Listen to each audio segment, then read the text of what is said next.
Hello everyone, welcome to JC Academy. कैसे हैं आप सब? आज की क्लास में हम ईपीआरजी फ्रेमवर्क डिस्कस करेंगे अलोंग विद एन एग्जांपल। बहुत जल्दी जल्दी समझेंगे कि ईपीआरजी होता क्या है। देखिए, आप इमेजिन कीजिए, आप एक बिजनेस रन कर रहे हैं इंडिया में। एक क्लोथिंग बिजनेस है और अब आप चाहते हैं कि आप अपने इस बिजनेस को इंटरनेशनल मार्केट में, इंटरनेशनल कंट्रीज में लेकर जाएं। लेकिन आपको ये भी पता है कि हर एक कंट्री में जो कल्चर होगा वो अलग होगा, कंज्यूमर का जो बिहेवियर है वो अलग होगा, रूल्स रेगुलेशंस अलग होंगे, लॉज अलग होंगे और इकोनॉमिक कंडीशंस अलग होंगी। सो ईपीआरजी क्या करता है? The EPRG approach, it provides a structured way to think about how to best manage these differences and leverage the opportunities globally. So अगर आप चाहते हैं कि जो आपका बिजनेस है वो इंटरनेशनल मार्केट्स में जाके बहुत अच्छे से परफॉर्म करे, ठीक है, वो आपको मैक्सिमम आउटपुट ला के दे सके, सो आप ईपीआरजी अप्रोच का यूज कर सकते हैं। देखिए, एग्जाम्पल आपकी एक क्लोथिंग इंडस्ट्री है, ठीक है, इंडिया में। लेट्स से कपड़ा बाजार, कपड़ा बाजार। और अब आप चाहते हैं कि आप साउथ अफ्रीका में जाके या फिर आप अपना जो बिजनेस है वो साउथ अफ्रीका में सेटल करना चाहते हैं।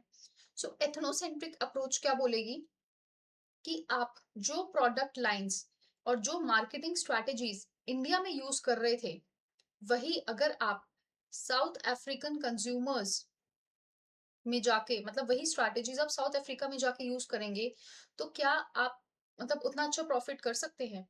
आपकी जो स्ट्रेटेजीज हैं, मार्केटिंग स्ट्रेटेजीज हैं, या फिर आपके जितने भी प्रोडक्ट लाइंस हैं, ठीक है, जैसे आपकी शर्ट्स हैं, आप ट्राउजर्स बना रहे हैं और आप मतलब नाइट वेयर बना रहे हैं, जो भी आप बना रहे हैं, क्या आपके प्रोडक्ट लाइंस सेम है, आपकी स्ट्रैटेजीज सेम है, and you are without changing, without adapting to that South African country, आप एज इट इज अपनी वही स्ट्रैटेजीज वहां इंप्लीमेंट कर रहे हैं, so it might not resonate. So heavy traditional Indian attire may not be suitable for South Africa's climate and cultural context. So ethnographic approach क्या बोलता है? एथनोग्राफिक अप्रोच बोलता है कि जो हम इंडिया में यूज कर रहे हैं स्ट्रैटेजीज, पॉलिसीज, वही हम साउथ अफ्रीका में भी यूज करेंगे। फिर आता है पॉलीसेंट्रिक। पॉलीसेंट्रिक क्या है? Adapting the strategies to fit South African market can help कपड़ा बाजार मीट लोकल कंज्यूमर नीड्स। आपने थोड़ा मार्केट को स्टडी किया, फिर आपको समझ आया कि नहीं, ये यहाँ पे ये वाली स्ट्रैटेजी चल सकती है, ये वाली स्ट्रैटेजी काम नहीं करेगी, तो जब आप उन स्ट्रैटेजीज को अडेप्ट कर रहे हैं जो कंज्यूमर नीड्स को साउथ अफ्रीका में मीट कर सकती है, that is polycentric approach. Like for example, introduce a product like that blends Indian and African styles using vibrant colors and patterns which are popular in both the cultures. कुछ तो common होगा, तो अपन दोनों को एक ब्लेंड करके आप अगर इंट्रोड्यूस करेंगे तो शायद it might work. So this is polycentric approach. Local managers and designers can provide insights into the consumer preference and trends.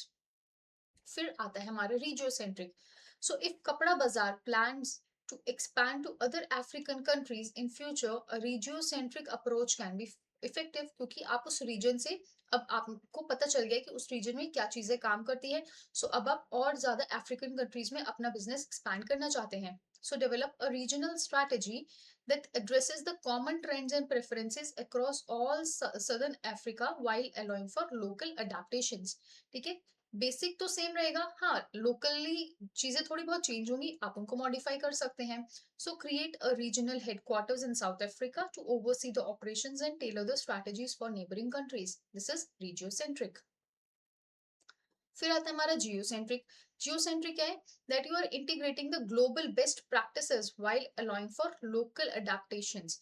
यानी कि आप ऑल ओवर द ग्लोब आप बेस्ट प्रैक्टिसेस अपने अपने इसमें बिजनेस में ऑपरेट कर रहे हैं, लेकिन आप लोकल अडेप्टेशंस को भी साथ में इम्प्लीमेंट कर रहे हैं. जैसे implement a global e-commerce platform which localized content, currency options and shipping solutions for South African consumers.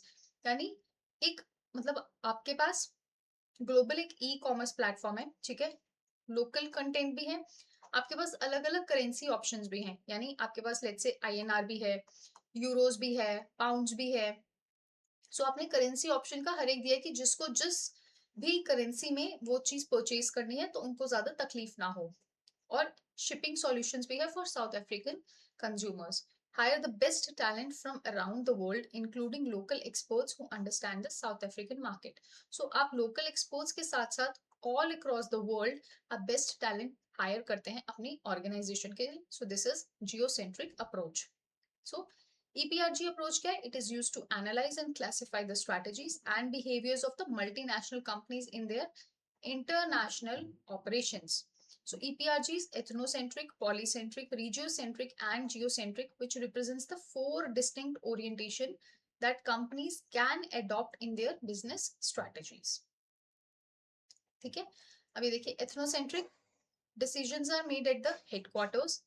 Little to no adaptation for local markets. ठीक है, वो adapt नहीं करते हैं. Key roles are filled by home country nationals only. Advantages क्या है? Consistent operations, easier implementation, but disadvantage local market fit बहुत poor होता है और cultural insensitivity भी माना जाता है. Polycentric, they are the subsidiaries which they operate independently and they are tailored to the local preferences. Management क्या होते हैं? हमारे लोकल नेशनल्स होते हैं. Better local market fit, stronger local relationships. Disadvantage क्या होता है? कॉस्ट ज्यादा होता है और पोटेंशियल इनएफिशिएंसीज भी हो सकती हैं. रीजियोसेंट्रिक क्या है? That group countries into regions. हमने अलग अलग कंट्रीज को रीजन्स में ग्रुप कर दिया है. Decisions are made at regional level. So standardized with regions which are varied across regions. Standardized within regions. ठीक है. Then regional managers, they are from the region only. So balance between global and local needs. Disadvantage क्या है कि कुछ specific local needs को वो overlook कर सकते हैं.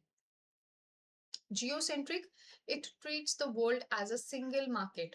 So standardized globally with local adjustment, best talent across the globe, global efficiencies leveraging the worldwide expertise. Disadvantage, balancing global and local needs is challenging and it is highly complex.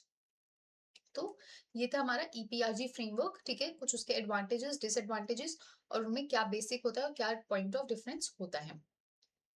Thank you so very much for watching. आपको कोई भी doubt होगा तो आप comment section में पूछ सकते हैं. See you soon in the next class. Bye bye and take care.